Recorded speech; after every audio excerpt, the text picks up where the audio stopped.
అబద్ధాలు చెప్పామో, ఏ నోటితో మనం ఇతరులను తిట్టామో, ఏ నోటితో మనం ఇతరులను దూషించామో, ఆ నోటితో తిరిగి పాటలు పాడాలని, నువ్వు ప్రభువుని స్తుతించాలని, నువ్వు ప్రభువుని ఘనపరచాలని, ఆ వాక్యాలు వల్లించుకోవాలని, ఏ శరీరంతో మనం తప్పు చేస్తామో ఆ శరీరం ఆయన సన్నిధిలోకి రావాలని, ఆయన మహిమ మనల్ని తాకాలని, మనం పరిశుద్ధం అవ్వాలని ఆయన మన సన్నిధిలోకి రప్పిస్తున్నారు.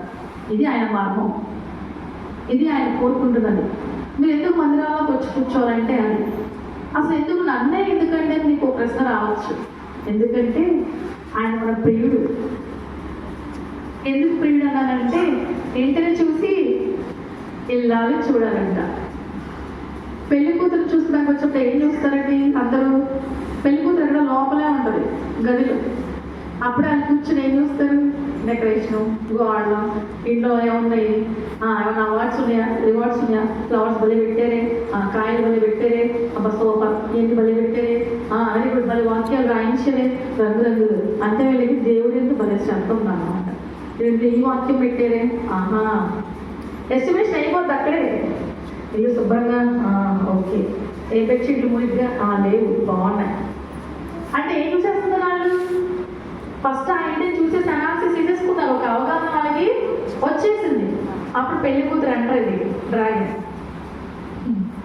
అప్పుడు ఆమె చూసి ఒక ఎస్టిమేషన్, అమ్మాయి బాగా పిల్ల ఇంటిని చూసాము, ఇప్పుడు ఇల్లాన్ని కూడా చూస్తాం. ఎవరు చూస్తారు? పెళ్లి కొడుకు. యేసు ప్రభు మనకి ఎవరు? పెళ్లి కొడుకు. ఆయన అందుకే నువ్వు ఎప్పుడు ఎలా ఉండాలని కోరుకుంటాడు? నీళ్ళు శుభ్రంగా ఉండాలి, నువ్వు శుభ్రంగా ఉండాలి. అందుకే ఆయన సిలువలో ఏమంటాడంటే, అమ్మలారా మీరు నా కొరకు ఆడకండి, నీ కోసం, నీ పిల్లల కోసం ఆడండి. అందుకోసం మీరు నా దగ్గరికి వస్తున్నారు. నా కోసం వెళ్ళాల్సిన అవసరం లేదు. నేను సర్వశక్తిమంతుడు, నేను రక్షణకర్తను. ఈ లోకానికి వచ్చి నేను మీకు రక్షణ ఇవ్వడానికే వచ్చాను. అందుకోసం శ్రమపడుతున్నాను, అందుకే నేను సిలువ వేయబడుతున్నాను, అందుకే నేను చనిపోతాను నీ కోసం. తిరిగి మళ్ళా నేను వస్తాను ఈ మధ్యలోనికి. నేను వచ్చినప్పుడు నువ్వు ఎలా కనిపించాలంటే సుందరంగా కనిపించాను, శారవలే నవ్వుతూ కనిపించాను, నువ్వు పరిశుద్ధంగా కనపడాలి. నేను పరిశుద్ధంగా వస్తున్నాను కనుక నువ్వు కూడా పరిశుద్ధంగా ఉండాలి. నేను ఆ సహోదరి అంటుంది, నా బిడ్డ పాపం చేసింది కాబట్టి మందిరానికి రాలేకపోతున్నాను. నీ బిడ్డ తప్పు చేస్తే నీ బిడ్డ తీసుకొని నువ్వు మందిరంలోకి రావాలి. నువ్వు మానేస్తే నీ బిడ్డ కూడా మానేస్తుందిగా. ఆ పాపం మధ్యాహ్నం పిలిపించాం. నేను చాలా ఎక్స్పెక్ట్ చేసి ఆ పిల్ల అలా ఉందనుకుంటే తెలుసు, నేను షాక్ అయిపోయాను. నల్లగా ఇంత ముట్టింత పెట్టుకొని పళ్ళన్నీ గార పెట్టుకొని అసలు ఎట్లా నేను ఆశ్చర్యపోయినా. ఈ పిల్లన అబ్బాయి లేదు. నేను మమ్మీ చెప్పా, ఆ అమ్మాయిని మీరు క్షమించాలి, ప్రేమించాలి, స్నేహితురాల్లో మీ బిడ్డతో మీరు మాట్లాడాలి. ఆ బిడ్డ సన్మార్గంలో పెట్టుకోవడానికి తల్లిదండ్రులు ఇద్దరు మీరు మాట్లాడాలి. కొద్ది రోజులు మీరు అమ్మాయిని తిట్టవద్దు, నువ్వు తప్పు చేసావు అనగానే పద్దాక. అలా అంటే ఆ అమ్మాయి మంచిగా గాయపరచబడుతుందంటే ఆ తల్లి అంటుంది, మీరన్నట్టే నా కూతురు కూడా అనిందండి. అనిందా? ఏమనింది? మేము చచ్చిపోతామని చెప్పాము, కుటుంబం అంతా ఏలూరు రోజులు చచ్చిపోతామని చెప్పాము.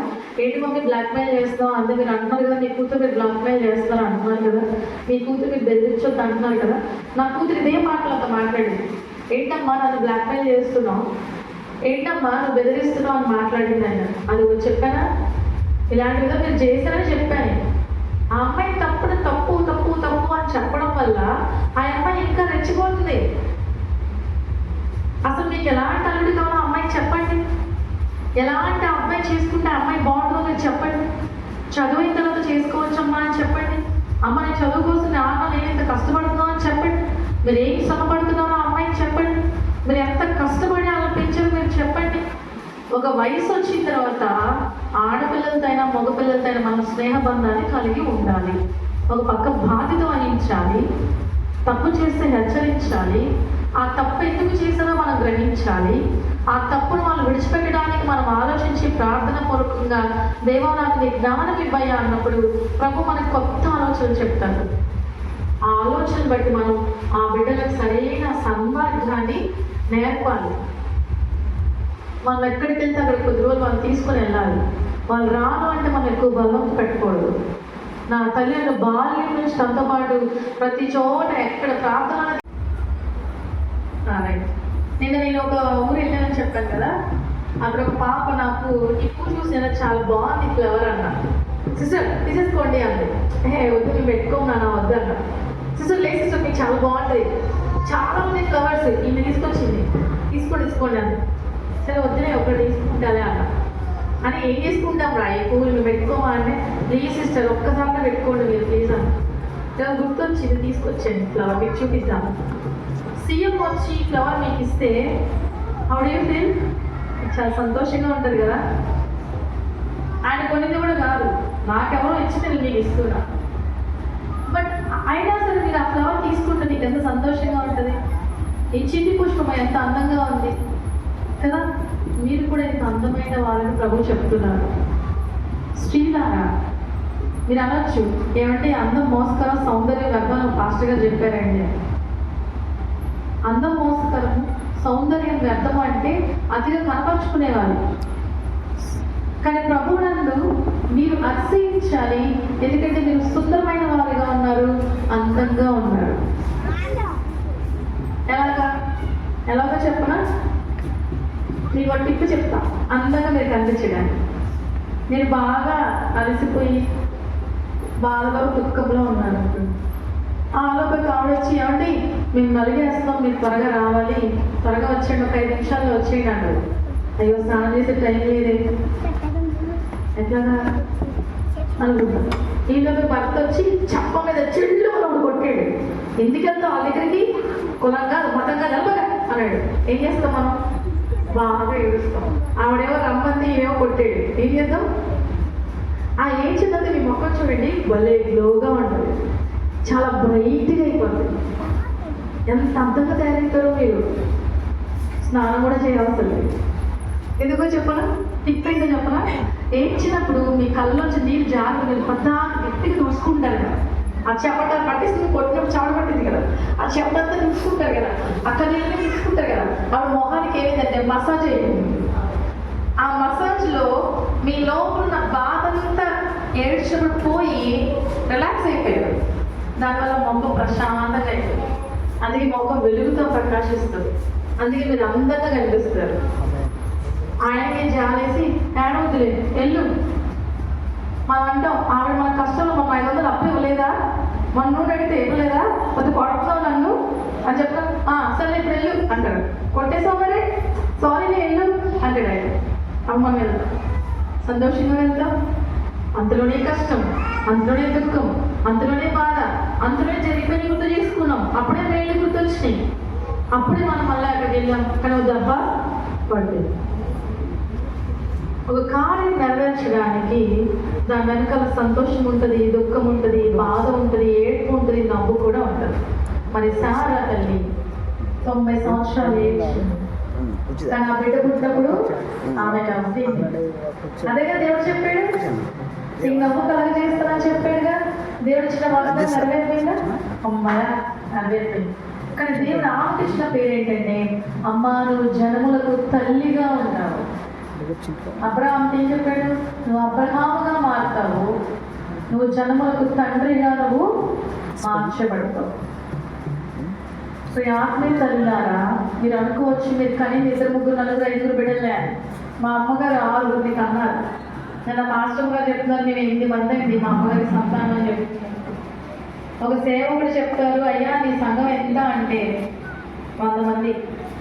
దేవుడు అంటున్నాడు, నువ్వు కనకపోయినా నేను నిన్ను జన్మలకు తల్లిగా తండ్రిగా నిన్ను చేస్తా.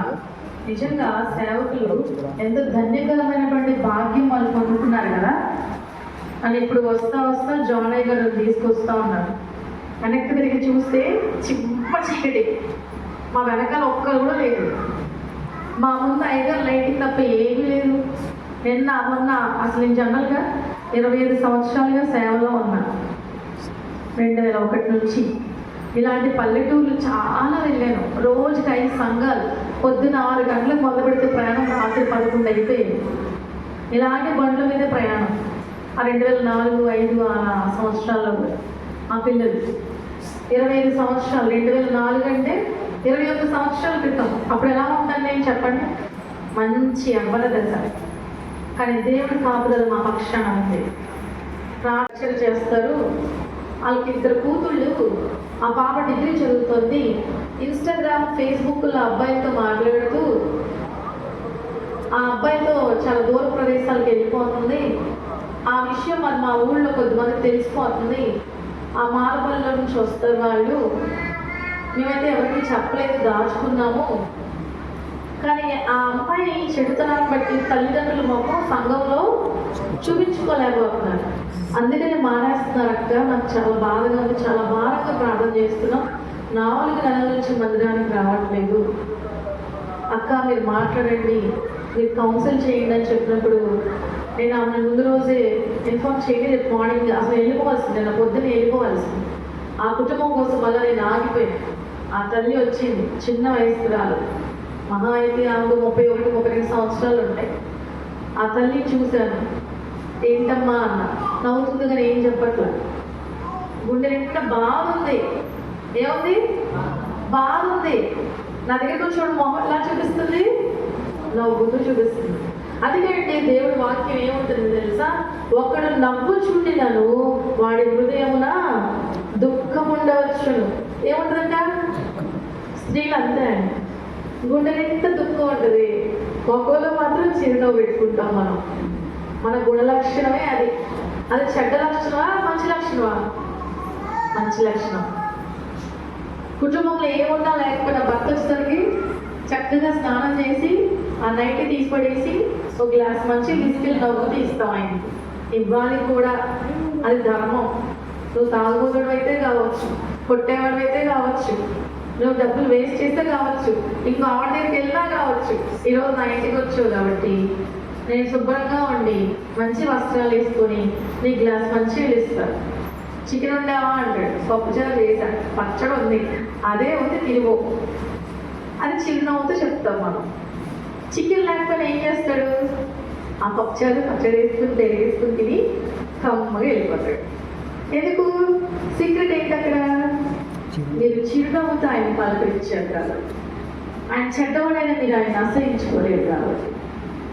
కొంచెం కోపం వస్తే మనం తిడతాం, తిట్టాలి కూడా. వాక్యమే ఉంది, తప్పు చేసిన వాడిని నువ్వు దండించవలేను, వాడిని నువ్వు దండించకపోతే పాతాళమునకు పోవునేమో. నువ్వు ఎంతగా కొడతావంటే నీ బిడ్డని వాడు చావకుంటున్నంత వరకు నువ్వు కొట్టాలని సామెతల గ్రంథం మనకి తెలియజేస్తాం.